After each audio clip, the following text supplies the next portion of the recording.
Hi, this is Susan. Thank you for joining me on my channel today. I've been wanting to talk about stress and anxiety because of the state of our country and the state of our government right now. There's so much going on, and people are even more stressed out, if that's possible. I guess it is. Feels like the shit's hitting the fan. So one of the things I wanted to talk about is sugar. To help manage your stress and anxiety levels, you want to look at your diet. And it's the day after Thanksgiving, oh my God. This is the day I'm having Halloween. It's the day after Halloween. Hence the, my grandson's Halloween decorations on the wall. Oh my God. So I can tell you that I had Halloween candy and I am really feeling it today. It really knocks my nervous system, especially if you are prone to anxiety.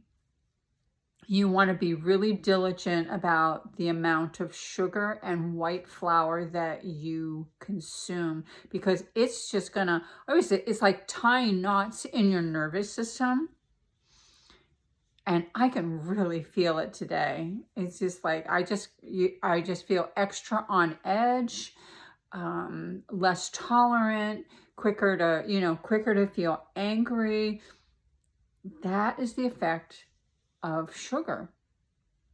So add to that other stresses going on. Maybe you're stressed out about money, benefits are being cut. Who knows where things are going? People are a little stressed out. And what do you tend to do when you're stressed? Some people turn to food, especially sugar. It's initially numbing.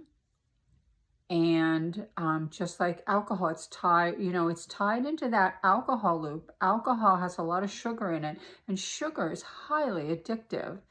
That's why a lot of times when somebody is coming off of alcohol addiction, they turn to sugar because it's a substitute, but it has similar effects in the nervous system.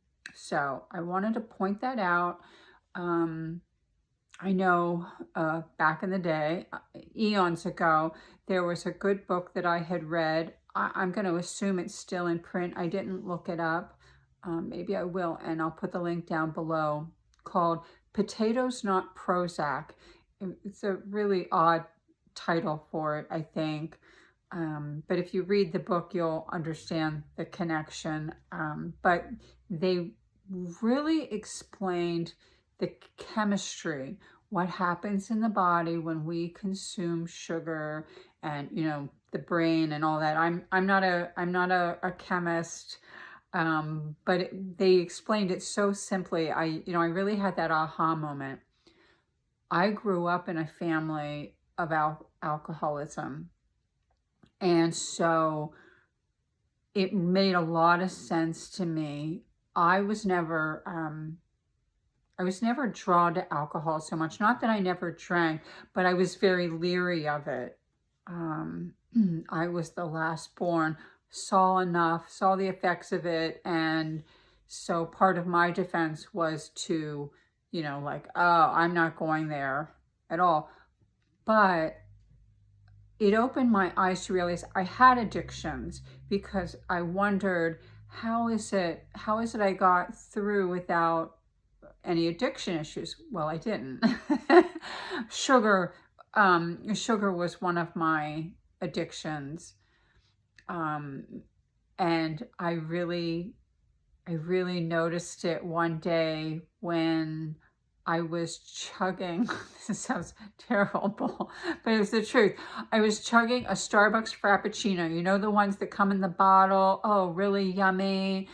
And I had that aha moment, because I had that, just like somebody taking a shot, like an alcoholic taking a shot, and you get that rush of relief. There's this, and I did that. And it was a moment of, oh shit, you know, I really got it. You know, I was already on that path of really exploring it, so I was receptive to seeing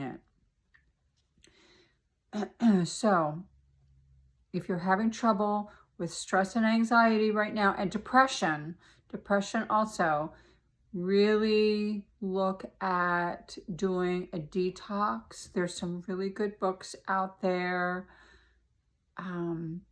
to help get sugar out of your system.